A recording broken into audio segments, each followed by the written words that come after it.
Doctor Bedil صاحب کے ساتھ پیر محسن علی شاہ کی قربت ہے کہ جس کی وجہ سے ان کی تدفین سے 40ویں سے لے کر ان کی 8ویں برسی تک مسلسل پیر محسن علی قریشی صاحب جو ہیں اپنی تنظیم ہیومن رائٹ کونسل پاکستان سچ کی زیر اہتمام بناتے آ رہے ہیں.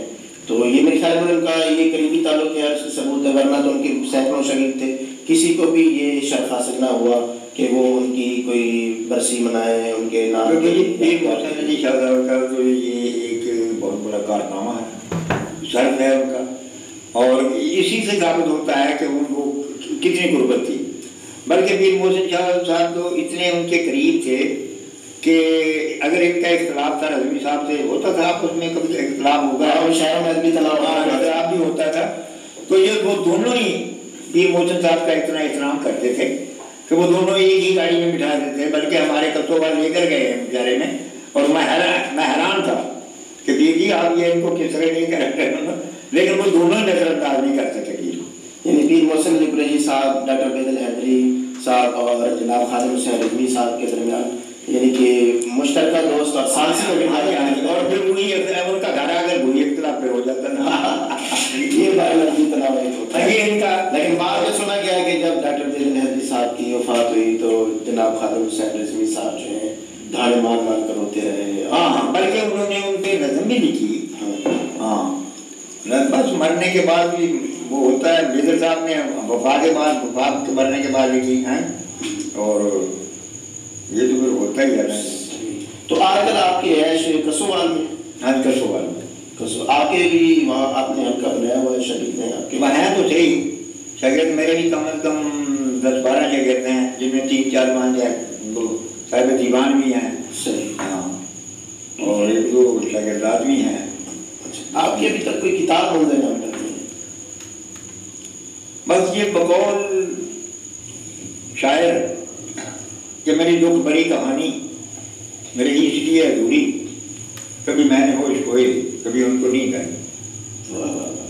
بس اسے یہ میری سستی سمجھ لیں. کتاب یہاں تک ہے کہ ایک مخیر شخص نے کتاب کا وعدہ نہیں کیا، پورا 1 سال ہو گیا، اور اس نے وہ کمپوزن کے پیسے بھی اس کو ادا کر دیے. صرف میری سستی کے کمپوزر ہوئی پڑی ہے، اس پہ غلطیاں بھی لگی ہوئی ہیں، صرف اس کو درست کروانے کا دوبارہ ٹائم نہیں ملتا. ٹائم لگا کہ یوں سمجھنے کہ قاہری سستی اور ٹائم میں کیا ہے، اس سے بڑھ کر اور کام کیا ضروری ہو سکتا ہے. بہرحال ہم لوگ آپ کی اس کتاب کے منتظر ہیں، جلد اس کو فالو کریں. اچھا، آپ کے پسندیدہ شاعر کون سے ہیں؟ کچھ بتائیں گے آپ اس بارے؟ دیکھو دراصل جی میرا تو ایک اور نظریہ ہے کہ شاعر جو ہوتا ہے نا، پسندیدہ شاعر نہیں، شعر ہوتا ہے پسند. شاعر کی جو صلاحیت ہے وہ شعر میں اظہار ہوتی ہے، اور شعر ہی بڑا ہوتا ہے اس کے کام سے. وہ شعر کے سبب سے شاعر بڑا بنتا ہے. تو اس لیے اس کا جواب، اس کا کوئی کرنا جو تجزیہ ہے، یعنی یا اس کے اس سلسلے میں کوئی فیصلہ کرنا، اور میں اس سلسلے میں یا تو ایک اپنا استاد کو سمجھتا ہوں کیونکہ ان میں ایک اچھوتا پن تھا. دوسرا میرے لیے جو جدت کی حساب سے کہ نئے زمانے کا جو شاعر وہ اقبال ساجد مرحوم، کہ ان کے کیونکہ ان کی کتابی جب چھپی ہے تو وہ لوگوں نے جو ان کے مخالف تھے انہوں نے بھی ان کے حق میں لکھنا پڑا ان کے پاس. بات تو یہی ہوتی ہے نا کہ جنہوں نے انہیں تسلیم نہیں کیا تھا کہ یہ شاعر نہیں ہے، اور وہ ان کے حق میں مضمون لکھ رہے ہیں. بس اس بات سے اس کی کتاب جب لکھی رہیں گے. اقبال ساجد کا مختصر سا کلام. اب آپ کو بھی اندازہ ہو جائے گا کہ اس آدمی کا تخیل اور گہرائی کہ پھینک یوں پتھر کہ سطح آپ بھی بوجھل نہ ہو. پھینک یوں پتھر کہ سطح آپ بھی بوجھل نہ ہو.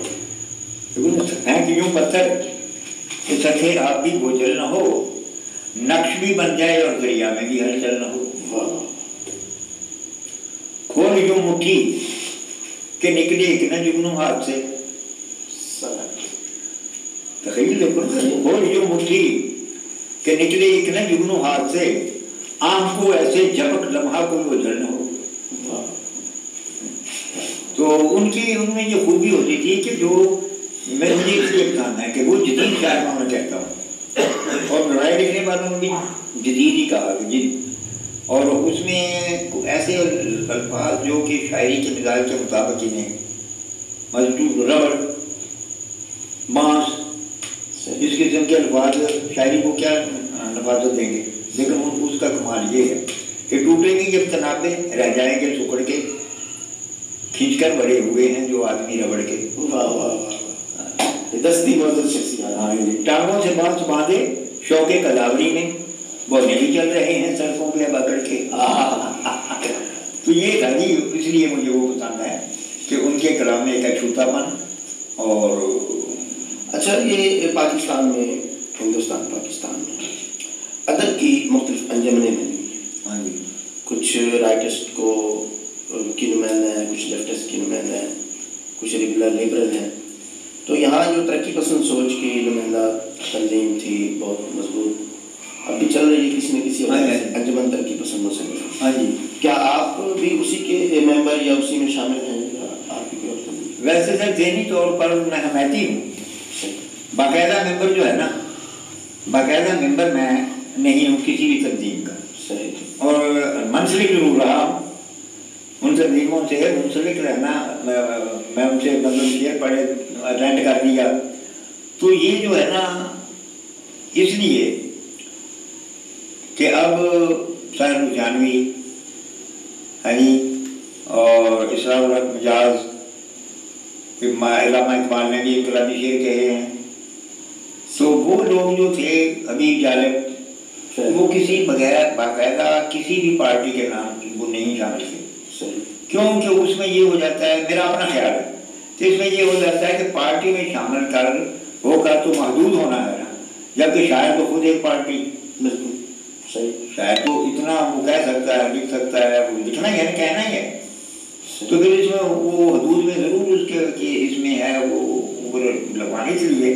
لیکن میں ترقی پسندوں سے اتفاق ہے میرا، مصنفین سے، اور میں لکھتا بھی ہوں حالات. پھر سر جی بات یہ ہے کہ میرے نزدیک وہ جو شاعر اپنے سچائی سے انحراف کرے نا، وہ اپنے فن سے غداری کرتا ہے.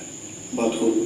بس کیونکہ اس کو جو صحیح دیکھتا ہے، سچائی تو اس نے لکھنا ہی ہے. صحیح. اچھا، ایک بحث چلی آ رہی ہے کافی عرصے سے پاک و ہند میں کہ ادب برائے ادب اور ادب برائے زندگی.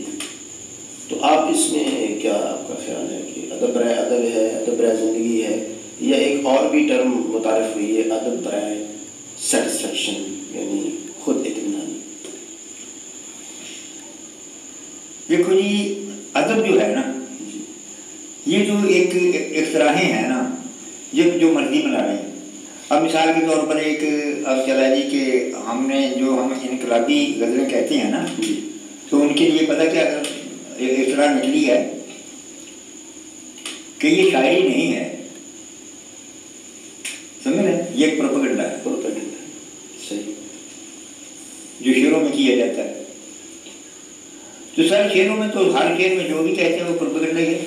صحیح. اگر آپ غزل کہتے ہیں، غم جانا کہتے ہیں، محبوب کے لیے کہتے ہیں، تو اس کو کنورٹ کرنے کے لیے یہ پروپیگنڈا ہی آپ صحیح. اس میں اثر انداز ہونے کے لیے. تو ادب کے اصل تو معنی ہے ادب کے یہ. اب آپ اس کو جس کے لیے بھی جس طرح بھی سمجھ لیں، ادب برائے ادب، زیادہ میں تو ادب برائے ادب ہی میرے نزدیک. کیونکہ ادب ہے تو زندگی بھی ٹھیک ہو جاتی ہے. ادب زندگی کے لیے کوئی ضروری تو نہیں، ضروری پھر ہو جاتا ہے جب آپ مؤدب ہیں. تو ادب تو معنی اس چیز کا ہے کہ کسی چیز کو سلیقے اور کرینے سے نکھار کر پیش کرنا. ادب کی اصلی معنی یہ ہے کہ مثال کے طور پر یہ آپ کا جو چہرہ ہے، آنکھ ہے، یہ پہلے سے موجود ہے. آپ اس میں سرما لگاتے ہیں، آپ میک اپ کرتے ہیں، آپ اس کو خوبصورت بناتے ہیں. تو کسی فن پارے کو خوبصورت بنا کر پیش کرنا وہ ادب ہے. اور اس میں یہ ہے کہ فنکار جو ہے وہ اپنا یعنی پورا اس میں جھوٹ نہ رہنے دے اپنی طرف سے. تو میرے نزدیک تو ادب جو ہے نا، ادب برائے ادب ہی ہے. اچھا، اس میں آپ